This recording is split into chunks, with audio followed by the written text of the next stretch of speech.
Hello student, Mishra classes में आप लोगों का स्वागत है। जैसा कि सीबीएसई ने टर्म 2 का सैंपल क्वेश्चन पेपर जारी कर दिया है, आज मैं आप लोगों के लिए मैथमेटिक्स स्टैंडर्ड का क्वेश्चन पेपर लाया हूं, जिसको मैं अच्छी तरह से बताऊंगा और इजीली रूप से आप लोगों को बताऊंगा। और इसके बाद भी जितने भी क्वेश्चन आएंगे सैंपल क्वेश्चन पेपर, उनको भी मैं सॉल्व करके आप लोगों को बताऊंगा इजीली तरीके से। तो मिश्रा क्लासेज को लाइक करें, सब्सक्राइब करें और निश्चित तौर से शेयर भी करें। मैं हर एक क्वेश्चन को, मेरी कोशिश रहेगी कि इजीली से आपको मैं बता सकूं। तो जैसा कि सीबीएसई ने सैंपल क्वेश्चन पेपर जारी कर दिया है हर एक सब्जेक्ट के लिए, तो आज मैं आप लोगों के लिए मैथमेटिक्स स्टैंडर्ड का क्वेश्चन लाया हूं। सबसे पहले इसका स्ट्रक्चर हम लोग समझ लेते हैं कि इसका स्ट्रक्चर है क्या। तो देखिए, तीन सेक्शन में क्वेश्चन पेपर को बांटा गया। पहला है सेक्शन ए, जो मैं इस पर लिख करके आप लोगों को बोर्ड पर ये बता दिया हूं। तो देखिए, सेक्शन ए में क्या है कि अर्थमेटिक प्रोग्रेशन से एक क्वेश्चन दिया है 2 मार्क्स का। यानी सेक्शन ए हर एक क्वेश्चन जो है 2-2 मार्क्स का है, जिसमें आपके टोटल कुछ 6 क्वेश्चन होंगे। 6 क्वेश्चन में अर्थमेटिक प्रोग्रेशन के एक क्वेश्चन होंगे जो कि 2 मार्क्स के होंगे। फिर क्वाड्रेटिक इक्वेशन के क्वेश्चन है 2 मार्क्स, 2 क्वेश्चन है 2-2 मार्क्स के, यानी 4 मार्क्स के क्वाड्रेटिक इक्वेशन के होंगे। सर्कल के एक क्वेश्चन होंगे जो 2 मार्क्स के होंगे। फिर सरफेस एरिया एंड वॉल्यूम से एक क्वेश्चन होंगे जो 2 मार्क्स के होंगे। और वे क्वाड्रेटिक इक्वेशन 2 मार्क्स में स्टैटिस्टिक्स है, इसमें एक क्वेश्चन होंगे कि जो कि 2 मार्क्स के होंगे, यानी 2 to 4 to 6 और 4 10 to 12 मार्क के क्वेश्चन सेक्शन ए में आ रहा है, जो कि 2-2 मार्क्स के हैं। और सेक्शन बी में समझते हैं। सेक्शन बी में हाइट एंड डिस्टेंस, कंस्ट्रक्शन और स्टैटिक्स से क्वेश्चन दिया गया है, जो कि हर एक क्वेश्चन 3-3 मार्क्स के हैं। जैसे हाइट एंड डिस्टेंस से एक क्वेश्चन होंगे जो कि 3 मार्क्स के है। कंस्ट्रक्शन का एक क्वेश्चन होगा जो सर्कल से रिलेटेड है, ठीक है, तो ये 3 मार्क्स के होंगे। स्टैटिस्टिक्स से 2 क्वेश्चन होंगे है जो कि 3-3 मार्क्स के हैं, यानी स्टैटिस्टिक्स से जो है 6 मार्क्स के सेक्शन बी में दिए गए। सेक्शन सी में क्या है कि सेक्शन सी में सरफेस एरिया वॉल्यूम से एक क्वेश्चन जो कि 4 मार्क्स के है। तो इसलिए इसको ये सर्कल से जो है एक क्वेश्चन है 4 मार्क्स के, तो ये 4-4 मार्क्स यानी 8 मार्क्स के। और सेक्शन सी में ही 2 क्वेश्चन लास्ट में दिए गए हैं जो कि हाइट एंड डिस्टेंस से केस बेस्ड स्टडी का क्वेश्चन है जो कि 4 मार्क्स का है, और अर्थमेटिक प्रोग्रेशन का 4 मार्क्स। तो इस तरह से देखा जाए तो देखिए, अर्थमेटिक प्रोग्रेशन से एक क्वेश्चन है 2 मार्क्स का यहाँ है, फिर 2 मार्क्स का वहां है, और हाइट एंड डिस्टेंस से 4 मार्क्स यानी 6 मार्क्स अर्थमेटिक प्रोग्रेशन से आ रहा है। क्वाड्रेटिक इक्वेशन से जो है आपका 4 मार्क्स सेक्शन ए में आएंगे, 4 मार्क्स। और क्वाड्रेटिक इक्वेशन से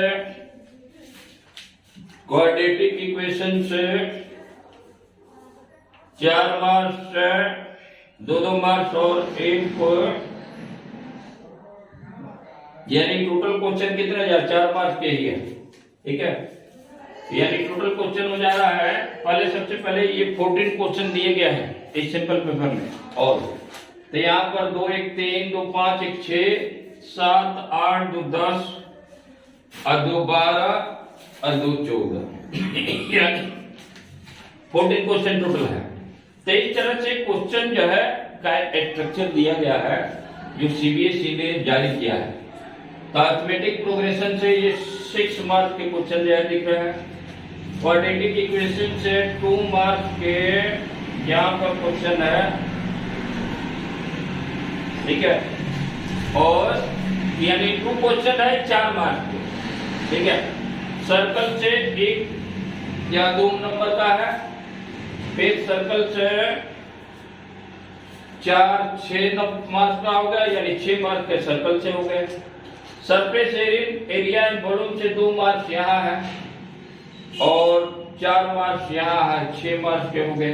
ये भी जो है स्टैटिस्टिक्स से क्वेश्चन हो गए, 2 मार्क्स के यहाँ पर है और 2 मार्क्स और यहाँ पर 6 मार्क्स यानी 8 मार्क्स, यानी स्टैटिस्टिक्स से क्वेश्चन आ रहा है, अच्छे क्वेश्चन आ रहा है, यानी 11 मार्क्स की क्वेश्चन आ रहा है। स्टैटिस्टिक्स क्या है कि बहुत इजी है, वो आप लोगों के लिए अगर उसको बनाइएगा तो बहुत इजीली आप लोग सॉल्व कर सकते हैं, क्योंकि 9 में भी हम लोग मीडियन मोड एक तरह से पढ़े थे, ठीक है, यहाँ पर भी वही पढ़ना है।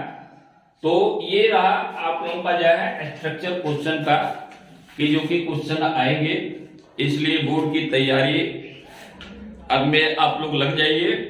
मैं क्वेश्चन को, हर एक क्वेश्चन को इजीली तरीके से बताऊंगा और मेरे चैनल को सब्सक्राइब और लाइक निश्चित तौर से करेंगे। इससे क्या होगा कि मोटिवेशन और इंकरेजमेंट मिलता रहेगा, ताकि मैं अगले वीडियो में नेक्स्ट जो है सिंपल क्वेश्चन पेपर जो भी आएंगे 10th क्लास के, मैथमेटिक्स के, स्टैंडर्ड के, और मैं बेसिक वाले के लिए भी क्वेश्चन पेपर सॉल्व करके आप लोगों को जो है बताऊंगा। तो चलते हैं, क्वेश्चन स्टार्ट करते हैं। क्वेश्चन नंबर 1 से स्टार्ट करते हैं।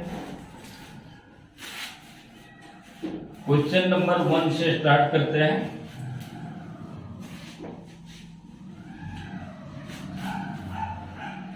क्वेश्चन देखिए, क्वेश्चन जो है सीबीएसई ने बहुत इजी एक तरह से दिया है, और दूसरी बात कि पिछले टर्म में ऑब्जेक्टिव क्वेश्चन थे, लेकिन इस बार जो है सारे सब्जेक्टिव है, यानी कोई 1 मार्क का क्वेश्चन अब नहीं रहा, यानी सारे के सारे दो 3 और 4 मार्क्स के क्वेश्चन हो गए, और क्वेश्चन की संख्या ज्यादा नहीं है, और ये आप लोगों के लिए टाइमिंग 2 आवर का है।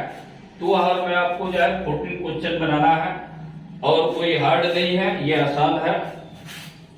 अगर मेहनत करें तो निश्चित तौर से ये मार्क्स 100% मार्क्स आ सकते हैं। तो सबसे पहले क्वेश्चन 1 को देखते हैं।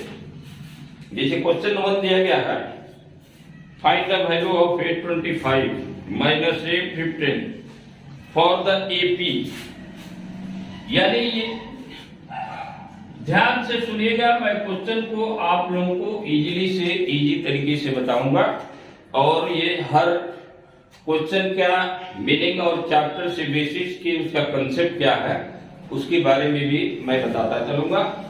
तो सबसे पहले दिया गया है, find the value of 825 minus 815 for the AP 6 9 12 15, यानी एक एपी दिया गया है। एपी क्या दिया गया है, तो 6 9 12 15 और डॉट डॉट ये दिया गया है। अब इसमें आपसे पूछा गया है कि 825 माइनस 815 का वैल्यू क्या होगा, यानी डिफरेंस पूछा। तो एपी हम लोग किसको बोलते हैं, एपी का डिफिनेशन क्या है, कि seconds in which difference between two consecutive term is always constant, यानी एक की ये क्या होता है, सीरीज ऑफ नंबर होता है, जिसमें हर एक टर्म के 2 लगातार टर्म के बीच का डिफरेंस क्या होता है, कांस्टेंट होता है। तो इससे हम लोग पहचानते हैं कि ये एपी में है। तो क्वेश्चन में ऑलरेडी दे चुका है कि एपी में है। तो यहाँ पर एपी का अगर जैसे कोई nth टर्म, जैसे ये पहला है, दूसरा है, तीसरा है, चौथा है, तो इसी तरह अगर हमसे 100वां टर्म पूछा जाए तो उसके लिए फॉर्मूला है। क्या है फॉर्मूला, तो यहाँ पर देखिए a n बराबर होता है a plus n minus 1 into d, यानी वेयर a इक्वल टू क्या है, फर्स्ट टर्म होता है, d क्या होता है, कॉमन डिफरेंस यानी difference between two consecutive term.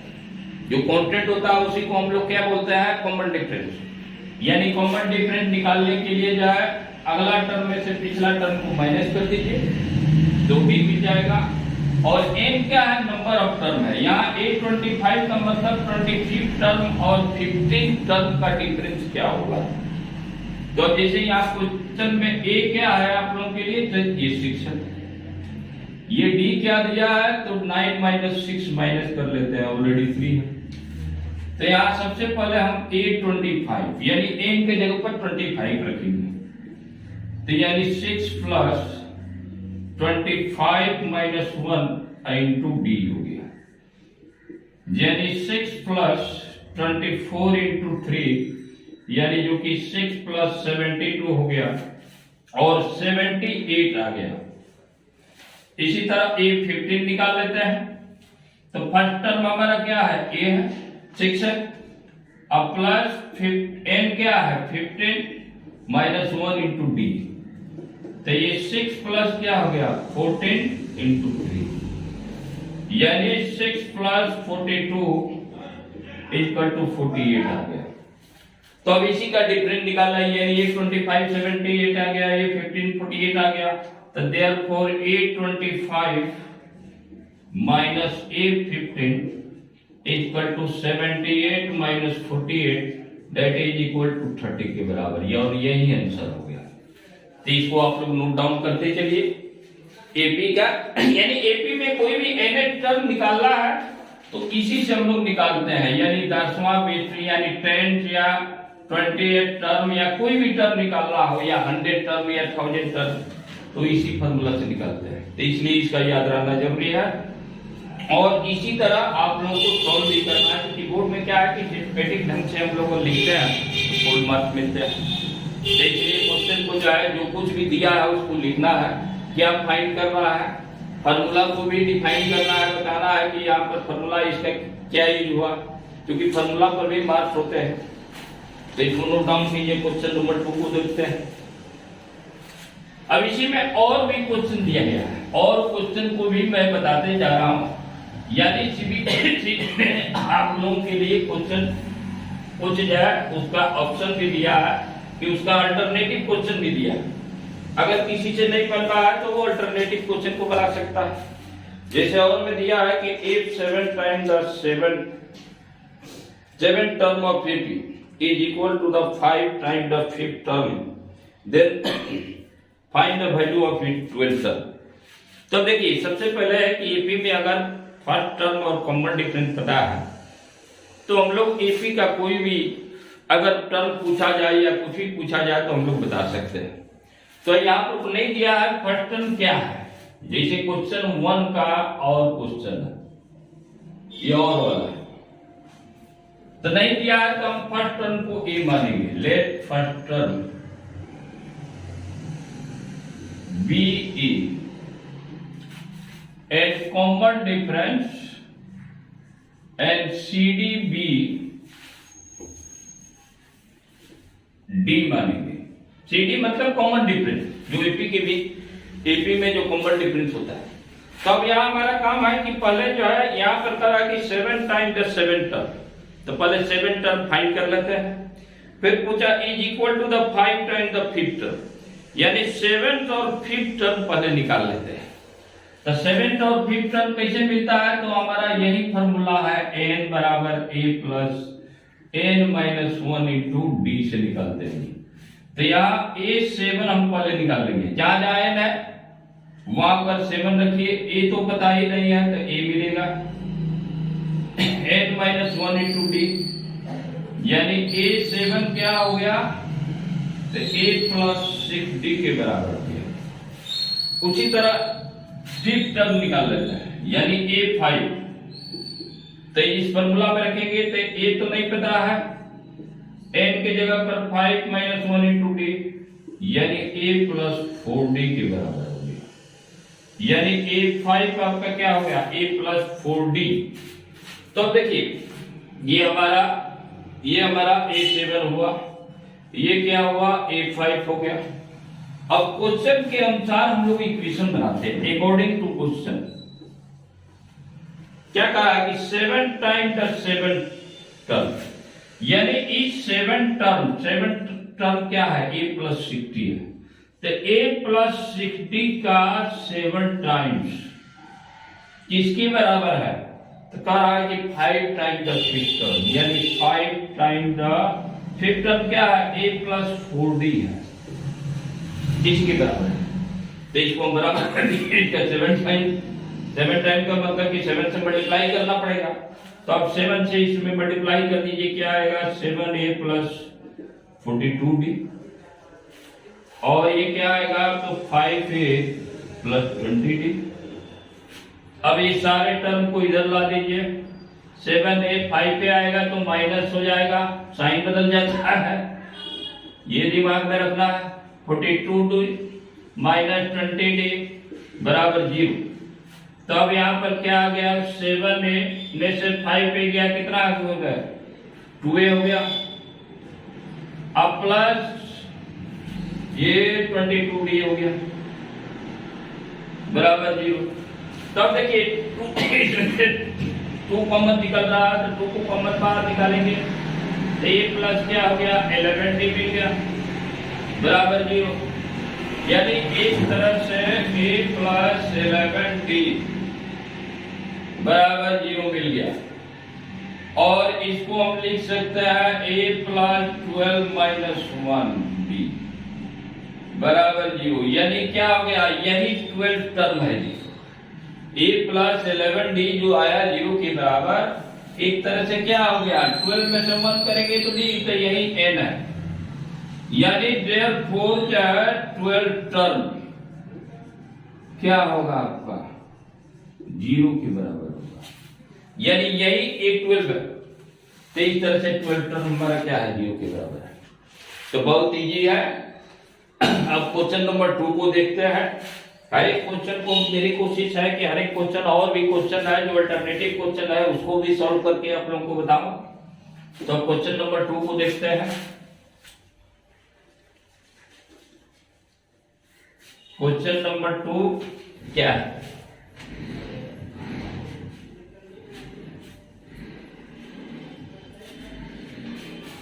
मेरी कोशिश रहेगी कि सीबीएसई के हर एक सैंपल में नेक्स्ट फ्यूचर में जो आएंगे उन क्वेश्चन को मैं आप लोगों को इजीली तरीके से बताऊंगा। वीडियो को लाइक सब्सक्राइब निश्चित तौर से करेंगे, शेयर करेंगे, ताकि इससे मोटिवेशन और इंकरेजमेंट मिलता है। अब जैसे क्वेश्चन नंबर 2 क्या दिया है कि find the value of m so that the quadratic equation mx 5x minus 6 equal to 0 है टू इक्वल रूट। यानी ये क्वाड्रेटिक इक्वेशन है। तब एक इक्वेशन दिया गया है 5mx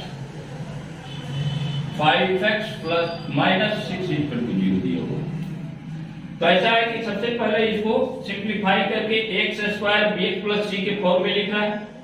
तो mx से मल्टीप्लाई होगा तो 5 mx स्क्वायर हो गया, अब माइनस 6mx आएगा बराबर 0। तब देखिए कंपेयर करते हैं यहाँ x square plus bx plus c से, क्योंकि क्वेश्चन में दिया है कि इसका रूट क्या है? इक्वल है। तो जब रूट इक्वल होता है तो उसके इसमें डिस्क्रिमिनेंट 0 के बराबर होता है, यानी b स्क्वायर माइनस 4ac क्या होगा? 0 के बराबर होगा। तो यहाँ a क्या है? Coefficient of x square give the value of it, यानी x स्क्वायर का कोफिशिएंट a का मान बताएगा तो a बराबर 5 है। And coefficient of x give the value of b, यह p इक्वल टू क्या है? माइनस 6m के बराबर है, ठीक है। और c 0 है जी। तो ये क्वेश्चन तो थोड़ा अटपटा है क्योंकि इसका मिलेगा नहीं। यहाँ पर देखिए ये लिखेंगे कि सिंस, क्योंकि अब सीबीएसई ने दिया है तो इसको सॉल्व करके देखना है। सिंस रूट्स आर इक्वल तो therefore b square minus 4ac, यही d होता है, यानी b square minus 4ac is equal to 0 के बराबर होगा। तो b क्या है? 6m का स्क्वायर है, अब माइनस 4a क्या है? तो 5m है, और c 0 हो गया जी। तब देखिए यहाँ पर 36m स्क्वायर आया और ये 0 टर्म हो गया, यानी 36m स्क्वायर बराबर 0, यानी m का मान क्या होगा? 0, जो कि नॉट पॉसिबल है, यानी ये संभव नहीं है। यानी m का f अगर 0 हो गया तो अब यहाँ देखिए m जीरो हो गया तो ये कंप्लीट जीरो टर्म हो जाएगा, तो ये क्वाड्रेटिक इक्वेशन का फॉर्म ही खत्म हो जाएगा। क्योंकि हम लोग पढ़ चुके हैं कि एक्स स्क्वायर का कोफिशिएंट कभी जीरो ही नहीं होना चाहिए, यानी एक कभी नहीं जीरो होना चाहिए, तो इसलिए ये नॉट पॉसिबल है। तो यहाँ पर जो है m का कोई भी वैल्यू ऐसा नहीं होगा जिसके लिए रूट इक्वल होगा, ठीक है। लेकिन अगर इसी में क्वेश्चन में अगर दे दिया रहता, जैसे मान लीजिए कि यही है, इसको हम देखते हैं, जैसे 5mx स्क्वायर ऐसे देता अब माइनस 6mx और कोई कांस्टेंट यहां दे देता, जैसे मान लीजिए नहीं दे दिया, तो अगर कांस्टेंट देता है तो अब इस केस में हम लोग क्या करेंगे, बी स्क्वायर माइनस 4ac निकालेंगे, तो कितना हो जाएगा माइनस 6m स्क्वायर अब माइनस 4a, ठीक है। और c हमारा 9 है, यहाँ पर कांस्टेंट 9 है, तो इसको हम देखते हैं कितना आ रहा है, जैसे 36m स्क्वायर, तो m बराबर यहाँ पर 6m स्क्वायर 66 9 लेते हैं, ठीक है। अब माइनस 20 नवा 180 m ले लेते हैं, चलिए इसी को ले लेते हैं बराबर 0, यानी कांस्टेंट हम अपने से ऐड किए, हालांकि सीबीएसई के अनुसार तो ये पॉसिबल है ही नहीं, यानी m का कोई वैल्यू नहीं आएगा, तो उसका आंसर होगा कि यहाँ क्वेश्चन जो पूछा फाइंड तो कहने का मतलब कि m is not equal to 0, not possible है, यानी m can not be defined, यानी m का कोई ऐसा वैल्यू नहीं होगा। लेकिन हम एक कांस्टेंट टर्म लेकर के अब हम लोग करेंगे, तो इसमें क्या होगा 36 से m कॉमन निकाल दे रहा है, तो अब यहाँ m का ये 5 बार में कट जाएगा, 5 6 30 5 3 18, यानी एक तरह से m इस केस में भी जीरो आ रहा है,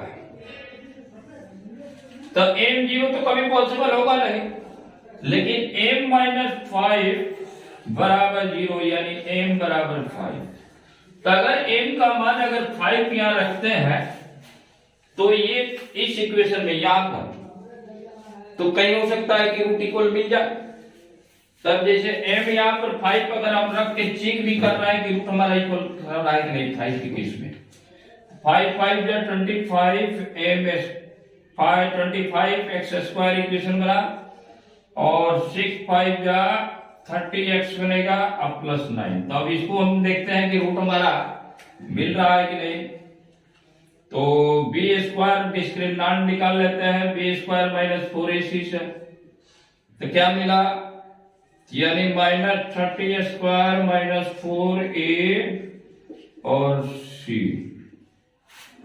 ये डिस्क्रिमिनेंट यानी 900 मिला, 25 चौका 100 900, यानी 0 के बराबर हो गया, यानी कहने का मतलब कि इसका 5 भी मिलेगा, x का मान जो है, ठीक है, यानी माइनस b, यानी डिस्क्रिमिनेंट यार 25 चौका 100 900 900 ये ठीक है 900 हो गया, तो यानी हम लोग के फॉर्मूला क्वाड्रेटिक फॉर्मूला जो होता है उससे अब हम लोग निकालेंगे, तो फॉर्मूला क्या होता है, x बराबर minus b plus minus under root d by 2a होता है, ठीक है। तो माइनस b क्या है यहाँ पर 180, कितना हो गया, और b से यहाँ पर जो है, ठीक है, सही है, तो यहाँ पर जो है, यानी कहने का मतलब कि इस केस में क्या होगा कि हमारा रूट जो है निश्चित, ये तो 0 हो गया, और b जो है हमारा क्या मिला है 180 था ना, ये यहाँ पर जो है कितना था, ये 25x स्क्वायर था और माइनस कितना था 30x था, 30x था, ये 30x था, माइनस 30, तो माइनस 30 35 अब प्लस 9 था, तो अब यहाँ पर जो है b क्या है माइनस 30 है, ये फॉर्मूला के अनुसार निकालेंगे, ध्यान से देखिए, और डिस्क्रिमिनेंट चूंकि 0 आ चुका है, ये 0 हो गया, अब बाई 2a होता है, तो 2 into a टर्म क्या है यहाँ 25 है, ठीक है। यानी इस केस में क्या है कि हमारा मिल जाएगा, ये तो 0 हो गया, माइनस माइनस प्लस हो गया, तो यानी कहने का मतलब 30/50, तो यही हमारा मिलेगा। तो अब यहाँ ऐसा है कि 3/5 रख करके ये हमारा वैल्यू, अब जैसे इसमें 3/5 रख लेते हैं, आ गया 3/5 आएगा, यानी 3/5 रूट आएगा। तो इस तरह से 3/5 का इसमें हम रखते हैं इस इक्वेशन में, तो 0 के बराबर आना चाहिए, यानी m का मान जो है 3/5 हो सकता है। 3/5 यानी जैसे हमारा इक्वेशन क्या था, थोड़ा उसको समझ लेते हैं। यहां पर जो 25x² और ये 30x हो गया अब प्लस 9, तो 25 इंटू 3/5 यानी 9/25, अब माइनस जाए 30 इंटू 3/5 अब प्लस 9, तो ये कट गया, और ये 5 6 जाए 18 हो गया, और 9 9 18 माइनस 18 क्या हो गया, 0 के बराबर हो गया। तो खैर हमने एक एग्जांपल लेकर के आप लोगों को बताया, तो देखिए इसमें जो है 0 के बराबर, यानी 3/5 इसका सॉल्यूशन हो जाएगा, जो हम इक्वेशन हम नया जो बनाया है। तो क्वेश्चन आ सकते हैं, ये मिस्टेक हुआ है, और जैसे यहाँ पर नॉट पॉसिबल है, इनका कोई मान नहीं मिलेगा। तो क्वेश्चन नंबर 2 हो गया, इसको आप लोग नोट डाउन करते चलिए। अब अगला क्वेश्चन नंबर 3 हम देखते हैं। यानी आप लोगों को मैं इजी तरीके से बताना चाह रहा हूं, और इसका बेसिक कंसेप्ट भी, ताकि उसको ध्यान में रहे और उसको बनाए आप घर पर जो है, क्योंकि क्वेश्चन का स्ट्रक्चर ये दिया गया है सीबीएसई के द्वारा, किस तरह क्वेश्चन होंगे और इस टाइप में रहते हैं। तो क्वेश्चन नंबर 3 को देखते हैं। क्वेश्चन नंबर 3 क्या दिया हुआ है उसको भी देखें। दिया कि from a point P to tangent PA and PB are drawn to a circle. ये क्वेश्चन नंबर 3 को देखते हैं। कह रहा है कि एक सर्कल है और एक पॉइंट P से, जैसे एक टेंजेंट यहां पर चल रहा है, एक टेंजेंट यहां है, और ये सेंटर O है, ये A है, P है, और क्या दिया है, ये B है। तो यहां पर ये दिया है,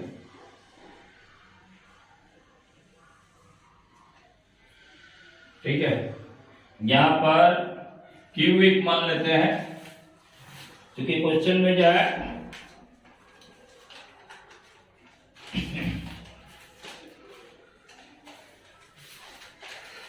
क्या दिया है, PA PB, यहां पर B दिया हुआ है। तो अच्छा, ये OPR दिया है, यानी OP का ये R है, तो इसका मतलब क्या है, देखिए ये R है, तो ये भी R होगा, तो ये भी R होगा, यानी ये टोटल लेंथ क्या है, OP ये क्वेश्चन में दिया है कि 2R के बराबर है, ठीक है। OP क्या है, 2R के बराबर दिया हुआ है क्वेश्चन में। तो यहाँ पर क्वेश्चन कर रहा है कि from a point P to tangent PA and PB are drawn to a circle COR। If OP बराबर 2R then find angle APB find करने के लिए दिया गया। तो व्हाट टाइप ऑफ ट्रायंगल, यानी ट्रायंगल का टाइप भी पूछा है, ट्रायंगल इज APB, यानी what is the type of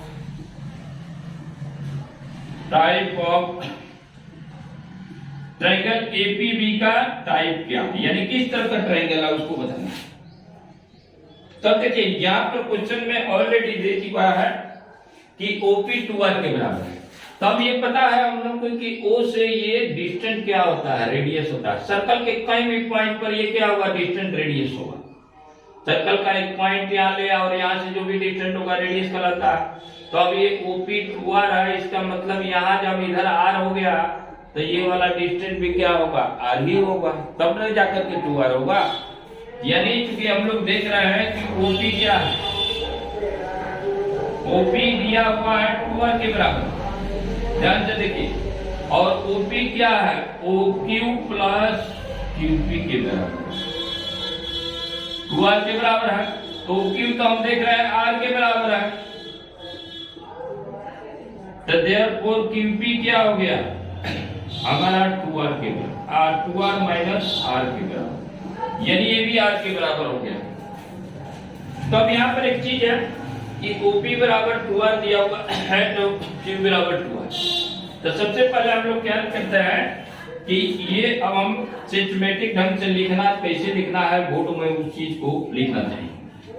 सबसे पहले लिखेंगे गिवन है हमारे पास, क्या लिखा है, गिवन है कि OP बराबर 2R, गिवन OP बराबर 2R, ठीक है।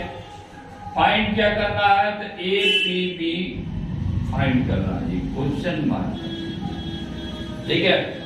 अब यहां पर हम मान लेते हैं कि लेट OP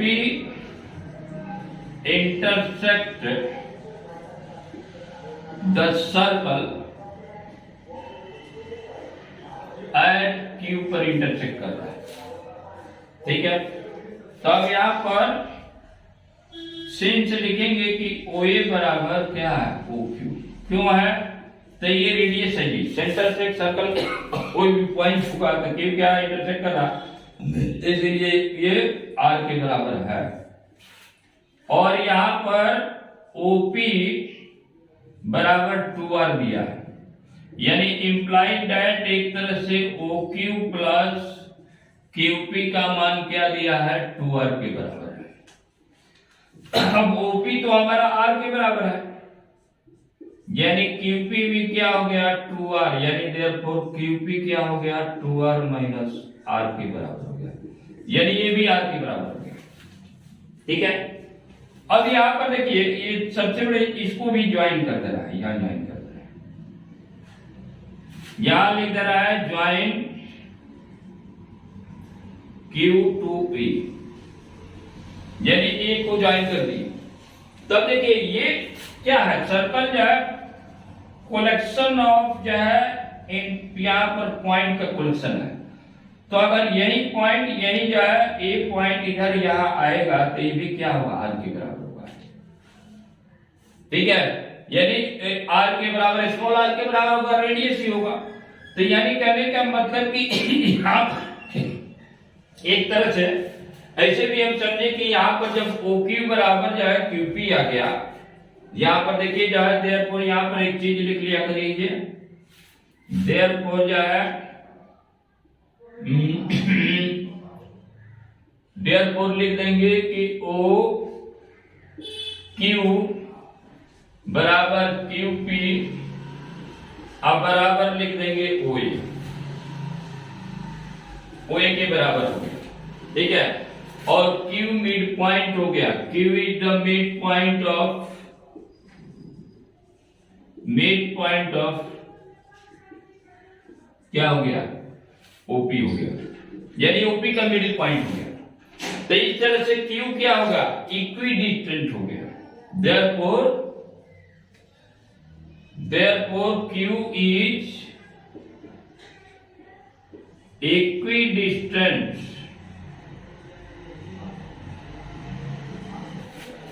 from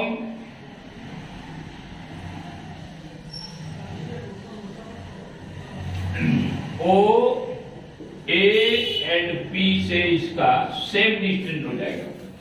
तो देखिए Q जब इक्विडिस्टेंट हो जाएगा तो यहां पर क्या हो गया OQ बराबर QP बराबर जो है OA है, ठीक है।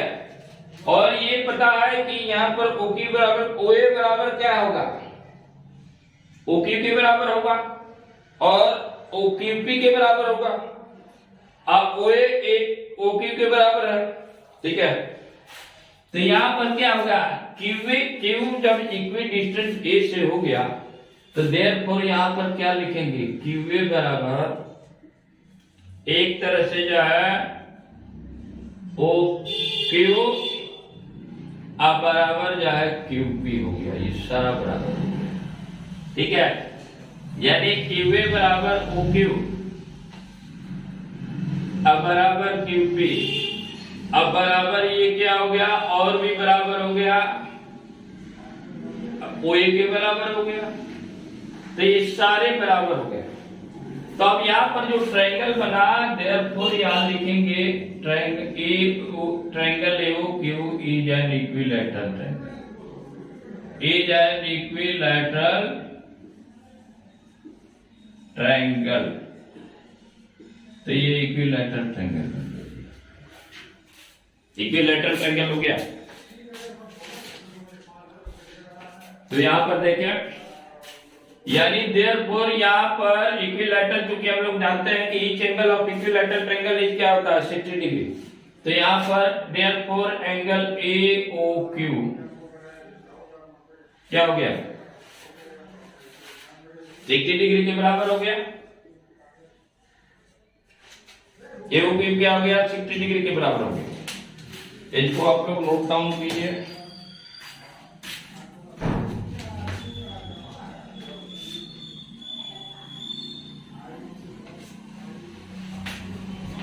तो अब आगे मैं क्वेश्चन को बता रहा हूं। अगले क्वेश्चन को बता रहा हूं। अब यहां पर देखिए, यहां पर ध्यान देने की चीज है, सबसे बड़ी चीज है कि यहां पर AOQ 60 डिग्री आ गया,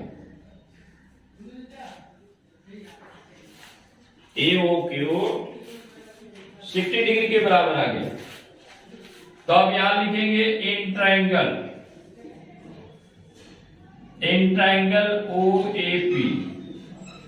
ध्यान से देखिए, अच्छा AOQ जब 60 डिग्री आ गया, इंप्लाइज दैट, तो इसको हम लोग लिख सकते हैं AOP बराबर 60 डिग्री, याद ध्यान देना। अब इन ट्रायंगल OAP लिख रहे हैं, angle OAP plus angle AOP अब प्लस एंगल APU कितना होगा, 180 डिग्री बराबर होगा। अब एंगल OAP हमको पता है कि radius is always perpendicular to tangent, ये थ्योरम है सर्कल में कि कभी भी टेंजेंट क्या होता है, tangent is a line segment which touches the circle at a point only. तो यहाँ पर एक पॉइंट पर ये टच कर रहा है, ये रेडियस है, तो यहाँ 90 डिग्री बनेगा ही बनेगा। तो OAP 90 डिग्री हो गया।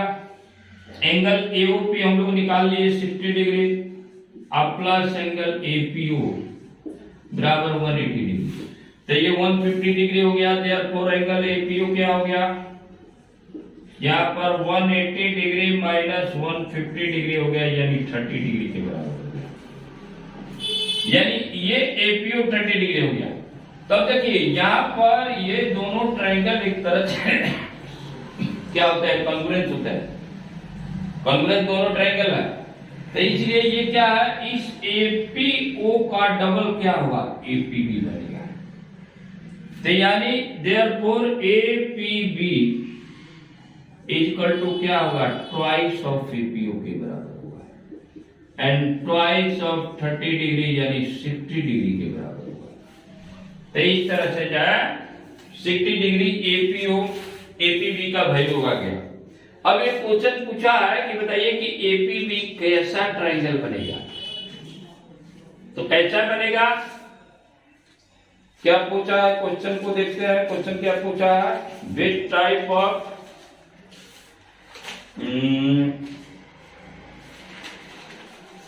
क्वेश्चन पूछा है कि what type of triangle APB। तब देखिए ये 60 डिग्री, ये पता है आप लोगों को कि ये दोनों टेंजेंट इक्वल होता है, तो ये x है, ये x है, 60, यानी कहने का मतलब APB क्या होगा, इक्विलैटरल ट्रायंगल ही होगा। जब APB 60 डिग्री आ गया, तो आप चूंकि यहाँ पर सीन जो है लिखेंगे कि PA बराबर PB है, तो देयरफॉर एंगल PAB बराबर एंगल PBA के बराबर होगा। तो अगर इसको हम x मान लें तो क्या हो गया, तो therefore angle x plus x बराबर एंगल APB आ गया 180 डिग्री, यानी 2x प्लस APB का मान कितना आया, 60 डिग्री आ गया। बराबर 180 डिग्री, यानी 2x बराबर क्या हो गया 180 माइनस 60 बराबर 120 डिग्री आ गया। यानी x का मान क्या हो गया 120/2 यानी 60 डिग्री। तब देखिए यहां पर ये भी जो है 60 डिग्री आ गया, ये भी 60 डिग्री आ गया। तो देयरफॉर यहां पर एंगल एपीबी बराबर क्या हो गया एंगल पीएबी बराबर एंगल पीबीए हो गया। तो क्या हो गया 60 डिग्री के बराबर है। तो हेंस यहां लिखेंगे कि ट्रायंगल, यहां लिखेंगे कि hence triangle APB is an equilateral triangle. Equilateral triangle लिख देंगे, यानी टाइप जो पूछा है उसको हम लिख देंगे इक्विलैटरल ट्रायंगल। तो इसको आप लोग नोट डाउन करते चलिएगा, वीडियो को पॉज करके जो भी है उसको लिखते जाइएगा, ठीक है। तो इस तरह से जो है क्वेश्चन नंबर 3 आपका बनेगा। अब क्वेश्चन नंबर 4 को देखते हैं। क्वेश्चन नंबर 4 क्या है,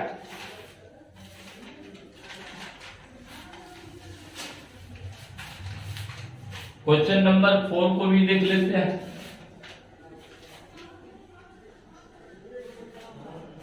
देखिए क्वेश्चन जो भी दिया है सीबीएसई ने एक तरह से एनसीईआरटी बेस पर एक क्वेश्चन है।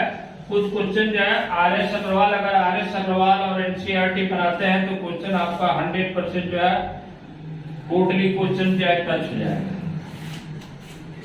और जैसे दिया गया है कि the curve surface area of a right circular cone is 12,320 cm square. तब यहां पर भी देखिए कर्व सरफेस एरिया दिया है राइट सर्कुलर, ठीक है, कोन का। क्वेश्चन नंबर 4 को देखते हैं, यानी curve surface area of a right circular cone, ये गिवन है जी, right circular cone, right circular cone कितना दे दिया गया है, तो ये दिया है 12,320 cm स्क्वायर। तब हम लोग को पता है कि curve surface area of cone क्या होता है पाई आर, क्योंकि कोन क्या होता है इस शेप में होता है। ध्यान से देखिए ये कोन का शेप है और इसको हम लोग हाइट बोलते हैं। ये रेडियस होता है सेंटर से, ये डिस्टेंस है, ये एल स्लाइस हाइट होता है। तो कर्व सरफेस एरिया का फार्मूला क्या होता है पाई आर एल, तो इसीलिए पाई आर एल का वैल्यू दिया है। तो क्वेश्चन में दिया गया if the radius of it base is 56 cm square, यानी आर दे दिया है 56 cm, ये 56 cm दिया गया। तब यहां आर का मान रखेंगे, यानी 22/7 इंटू क्या है 56 इंटू एल, ये स्लैंट हाइट मिल गया है 12,320, 7 8 कट गया, यानी एल बराबर क्या हो गया 12,320 बाई ये 22 इंटू 8 से डिवाइड कर देंगे, क्योंकि आरएचएस में जाएगा तो डिवीजन बन के जाएगा। अब इसको आप लोग काटिए, 11 से 2 बार में कटेगा, 11 से 1 बार में 11 1 बार, फिर 1 बार में जाएगा 11 2 जा, यानी 0 हो गया। अब यहाँ फिर इसको कट करेंगे, 2 5 जा 10, 2 6 जा 12, 0, फिर 8 से कट गया, ये 70 आएगा, यानी एल का मान क्या हो गया आपका 70 cm आ गया। तो देखिए यहाँ पर स्लाइड हाइट मिल गया। अब पूछा है कि इसका हाइट क्या हुआ, हाइट हम लोग को ऑलरेडी पता है फॉर्मूला निकालने के लिए कि यहाँ पर एल स्क्वायर बराबर क्या होता है, हम लोग जानते हैं कि एल स्क्वायर बराबर H square plus R square होता है। तो एल 70 स्क्वायर हो गया, ठीक है, और एच क्या है, एच निकालना है, इसका हाइट निकालना है, और आर कितना दिया है, तो आर 56 दिया का होल स्क्वायर। तो 70 का स्क्वायर करेंगे तो 4900 आएगा, और ये h स्क्वायर कर निकालना है। 56 का स्क्वायर करेंगे तो 3136 आएगा। यानी therefore h स्क्वायर बराबर क्या हो गया, अब इसको इधर ला दे रहा है, यानी 4900 माइनस 3136 बराबर कितना आ जाएगा, 1764 आएगा। हाँ 1764, ठीक है। तब यहाँ therefore h बराबर क्या हो गया हमारा, h बराबर √1764, यानी 1764 किसका स्क्वायर रूट है जी, 42 का, यानी हाइट यही आ गया 42 cm। तो ये हमारा एक आंसर हो गया। तो इसको आप लोग नोट डाउन कीजिए। देखिए कुछ सरफेस एरिया ये सब फार्मूला बेस करा है। सरफेस एरिया एंड वॉल्यूम में क्या है कि अगर फार्मूला पता है तो निश्चित तौर से सारे क्वेश्चन बन जाएंगे, कोई हार्ड नहीं आते हैं। इसमें फार्मूला का याद होना जरूरी है। जैसे कर्व सरफेस एरिया दिया था तो हम पाई आर एल, इट मीन जो है पाई आर एल का वैल्यू दिया था और आर का मान चूंकि क्वेश्चन में दे चुका है 56, तो आर की जगह पर रख दिए, एल का मान निकाल दिए कैलकुलेशन से, कितना आया 70 cm। अब हम लोग को पता है कि एल स्क्वायर बराबर H square plus R square होता है। तो इस तरह से जो है एच स्क्वायर का वैल्यू 1764 और एच का वैल्यू स्क्वायर रूट से निकाल लेंगे, 42 cm आएगा। तो आप इसको नोट डाउन कीजिए। अब अगला क्वेश्चन है क्वेश्चन नंबर 5 को देखते हैं। क्वेश्चन नंबर 5 क्या है उसको भी देखते हैं।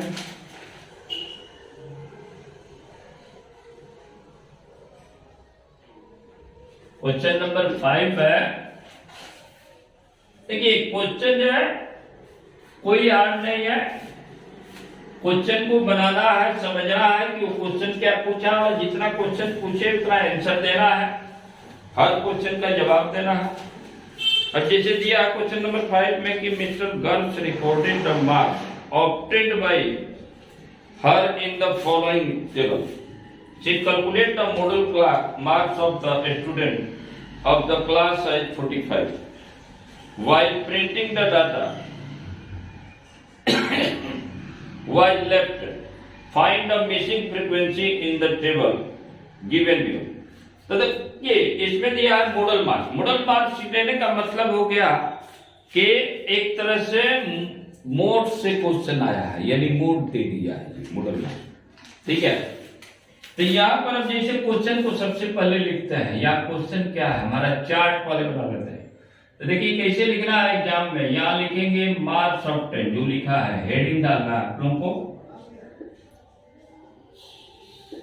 क्योंकि अब ये सब सब्जेक्टिव क्वेश्चन हो गए, तो इसलिए जो है ये हेडिंग जो है और बढ़िया से टेबल बनना चाहिए। और ये नंबर ऑफ स्टूडेंट है, तो इस टेबल में लिखेंगे नंबर ऑफ स्टूडेंट, यहाँ जो दिया है। तो मोड निकालना कोई हार्ड नहीं है, बता रहा है कैसे मोड निकलता है। जैसे 0 से 20 दिया है क्वेश्चन में, फिर 20 से 40 दिया, फिर 40 से 60 दिया, फिर 60 से 80 और 80 से 100। तो अब सबका इसमें नंबर ऑफ स्टूडेंट है 5, इसमें है 10 है, और ये वाला नहीं पता है जी, यस ये फ्रीक्वेंसी छूट गया, ठीक है। और ये जो है 6 है, ये 3 है। तो क्वेश्चन कर रहा है कि she calculated the model marks of the student, यानी क्वेश्चन में दे दिया है मॉडल मार्क। तो मॉडल मार्क जब भी दे दिया इसका मतलब कि मोड का वैल्यू दे दिया एक तरह से। मॉडल मार्क कितना है तो 45 दे दिया इन द टेबल। तो ये कह रहा है कि फाइंड द फ्रीक्वेंसी, यानी यहाँ पर फ्रीक्वेंसी मिक्स कर गया है तो उसको हमने मान लिया x, ठीक है। तब जैसे मोड के फॉर्मूला क्या होता है, सबसे पहले हम लोग जानते हैं मोड हम लोग कैसे निकालते हैं। तो देखिए मोड का फॉर्मूला होता है L plus F1 minus F0। ध्यान से देखिएगा, ये कुछ नहीं है, स्टैटिस्टिक्स से क्वेश्चन जो है आ रहा है अच्छे खासे क्वेश्चन, तो इसलिए स्टैटिस्टिक्स को समझना बहुत जरूरी है, ठीक है। इंटू यहाँ पर h मल्टीप्लाई करते हैं। तब देखिए L क्या है, lower limit of model class होता है। F1 क्या है, तब फ्रीक्वेंसी ऑफ मॉडल क्लास होता है, यानी F1 जो है मॉडल क्लास का फ्रीक्वेंसी लेते हैं। यानी तब देखिए क्वेश्चन में दे दिया है कि मॉडल मार्क 45, तब देखिए मॉडल मार्क 45 दिया है, तो इस क्लास इंटरवल में हम लोग देखेंगे कि 45 किसके बीच में लाई कर रहा है। तो 45 लाई करेगा 40 और 60, तो यही हमारा क्या हो गया, मॉडल के क्लास हो गया। यानी यहां लिखेंगे कि सिंस यहां पर मॉडल मास इज 45, ठीक है, सो इट लाइज बिटवीन किसमें, 40 एंड 60, 40 एंड 60 के बीच में लाई करेगा। देयरफॉर मॉडल क्लास, पहला काम है कि मॉडल क्लास जान जाए। मॉडल क्लास क्या हो गया, 40 60 हो गया, क्योंकि मॉडल क्लास का मिलना जरूरी है। मॉडल क्लास से ही हम लोग क्या है, फार्मूला के हर जो है पार्ट को हम लोग लिखेंगे। अब जैसे मॉडल क्लास हमको पता चल गया, वो कैसे पता चल गया, तो क्वेश्चन में दे दिया था कि मॉडल मास आपका 45 है, तो 45 को देखेंगे कि इस क्लास इंटरवल में किस इंटरवल के बीच में मिलेगा। तो यहाँ पर देख रहा है कि 40 और 60 के बीच में मिलेगा, तो इसीलिए हमारा मॉडल क्लास हो गया। तो अब क्वेश्चन में ये सबसे पहले मोड का फार्मूला ये होता है f plus f1 minus f0 by 2 f1 minus f0 minus f2 into a।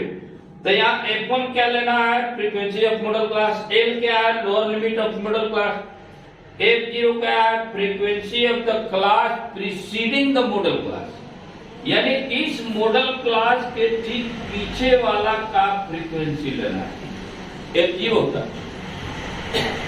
f2 क्या होता है, the frequency of the class succeeding the model class, यानी इस मॉडल क्लास के जस्ट आगे जो फ्रीक्वेंसी होता है उसको लेना है। तो अब यहां लिखते हैं सबसे पहले l क्या है, lower limit of model class, तो लोअर लिमिट इसका 40 है ये, और f1 क्या है, f1 frequency of model class, तो f1 नहीं पता है हमको, x है, ठीक है, तो यहां पर x है हमारा, और f2 क्या है, तब frequency of model class succeeding the model class, तो यहां f2 6 है, ठीक है, l मिल गया, f1 मिल गया, f2 मिल गया, f0 लिख लेते हैं। f0 क्या है, frequency of the class preceding the model class, तो इस मॉडल क्लास के जस्ट पीछे वाला का फ्रीक्वेंसी कितना है, 10 है, f0 होता है। यानी मॉडल क्लास से ही सब डिसीजन हो रहा है, तो इसलिए मॉडल क्लास का मिलना जरूरी है। तो यहाँ पर क्या है, f0 पीछे वाला होता है, f2 आगे वाला होता है, f1 इसी का फ्रीक्वेंसी होता है, मॉडल क्लास का है। और h क्या है, क्लास इंटरवल का साइज, तो क्लास इंटरवल का साइज ऐसे 60 माइनस 40 है, सब लगभग इक्वल है, तो इसलिए 20 है। तो अब यही सारा वैल्यू इस फॉर्मूला में रख देंगे, तो यहाँ फॉर्मूला में हम लोग रखेंगे तो क्या मिलेगा, तो आप लोग इसको जो है नोट डाउन, इस साइड में मैं बता रहा हूं आप लोगों को। तो देखिए यहाँ पर साइड में देखिए इसको सिस्टमेटिक, यानी मॉड बराबर हमारा, तो मॉड तो ऑलरेडी 45 दे चुकी है मॉडल मास, l क्या है 40 है, f1 क्या है, तो f1 हमारा x है, अब माइनस क्या है f0 कितना है 10 है, अब भाई और इसको थोड़ा छोटा कर दे रहा है, बाई क्या है 2f1 यानी 2 इंटू एक्स, अब माइनस f0 यानी 10 है, अब माइनस f2 क्या है वहां पर देखिए 6 है, आई इंटू h, यहाँ टोटल का जो है एक तरह से h है, तो h हमारा कितना है, तो 20 है। तब देखिए इसको सॉल्व कर रहा है, 45 equal to 40 plus x minus 10, और यहाँ हो गया 2x माइनस 16 आ रहा है, I इंटू 20 के बराबर, यानी 40 प्लस x माइनस 10, इसमें से 2 कॉमन निकाल दे रहा है, x माइनस 8 हो गया, I इंटू ये 20 है, तब ये 2 से कट गया 10 बार में, तब या 45 बराबर आ गया 40 plus 10x minus 100 by x minus 8। अब इसी को सॉल्व कर लेते हैं, यानी 45 बराबर या x माइनस, या ध्यान से देखना, 45 बराबर क्या हो गया, x माइनस 8 एलसीएम हो गया, तो ये 45 से एलसीएम में मल्टीप्लाई होगा तो 40x माइनस 40 इंटू 8 होगा, तो यानी 320, अब प्लस 10x अब माइनस 100 आ गया। ठीक है, तो इस तरह से जो है अब इसको क्रॉस मल्टीप्लाई कर देना है, तो ये क्या आ जाएगा 45x अब माइनस 60 पचे 40, 7 चौका 32, 4 36, 360 होगा, 360 हो गया इधर, और बराबर 40x में 50x हो गया, और माइनस 220। तो ऐसा है कि इसको इधर मैं ला दे रहा हूं, 45 50x 50x 50x, यानी 10x आ गया, आपका 2 10 कट गया तो 10x माइनस 100 हो गया, और ये कितना हो गया, x माइनस 8 है ना, तो x माइनस 8 है तो 40x माइनस 48 या 320, ठीक है, तो माइनस जो है 2, ये 300 420 होगा ना, या 420 लिखिए, ये 420 होगा, तो ऐसा है कि 420 को इधर ला दे रहा है, 420 माइनस 360 बराबर ये 50x, अब इसको मिटा दे रहा है, इसको मिटाते हैं, इसको मिटाइए, यानी 50x माइनस हो गया 45x, तब यह माइनस करेंगे तो कितना आएगा 60 आएगा, यानी 5x किधर, तो देयरफॉर x का मान क्या हो गया 60/5, यानी 12 के बराबर हो गया, जो कि हमारा ये मिसिंग फ्रीक्वेंसी है। तब क्वेश्चन नंबर 5 तक हो गया, यानी x का मान जो मिसिंग फ्रीक्वेंसी यही 12 आंसर आएगा। तो आप लोग इसको नोट डाउन कीजिए। तो अगला क्वेश्चन मैं अगली शीट में बता रहा हूं।